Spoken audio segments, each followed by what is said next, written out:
Welcome to Kutty's kitchen. శ్రావణ మాసం special సేమియా పాయసం. ముందుగా ఒక వెజల్లో ఒక స్పూన్ నెయ్యి వేసుకొని, నెయ్యి బాగా కరిగిన తర్వాత 2 స్పూన్స్ కాజు వేసుకొని బాగా ఫ్రై చేసుకోండి. ఇలా బాగా ఫ్రై అయిన తర్వాత ఒక బౌల్లో వేసుకొని పక్కన పెట్టేసుకోండి. అలాగే 2 స్పూన్స్ కిస్మిస్ ని యాడ్ చేసుకొని బాగా రోస్ట్ చేసుకోండి. ఇలా బాగా రోస్ట్ చేసుకున్నాక ఒక బౌల్లో వేసుకోండి.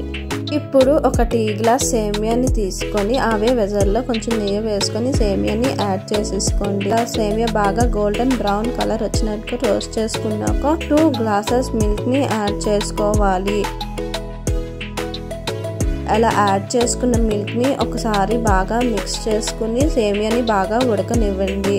ఇలా సేమియా బాగా కుక్ అయిపోయాక ఒక టీ గ్లాస్ షుగర్ ని యాడ్ చేసుకోవాలి. ఒక టీ గ్లాస్ సేమియాకి ఒక టీ గ్లాస్ షుగర్ ని యాడ్ చేసుకుంటే మనకి స్వీట్నెస్ అనేది ఎగ్జాక్ట్ గా సరిపోతుంది. ఒకసారి బాగా కలుపుకున్నాక 1/2 స్పూన్ ఇలాచీ పౌడర్ ని యాడ్ చేసుకొని బాగా మిక్స్ చేసుకోండి. ఇలా మిక్స్ చేసుకున్నాక షుగర్ అనేది బాగా కరిగిపోయాక మనం ముందుగా వేయించుకున్న డ్రై ఫ్రూట్స్ ని యాడ్ చేసుకొని ఒక బౌల్లోకి ట్రాన్స్ఫర్ చేసుకోండి.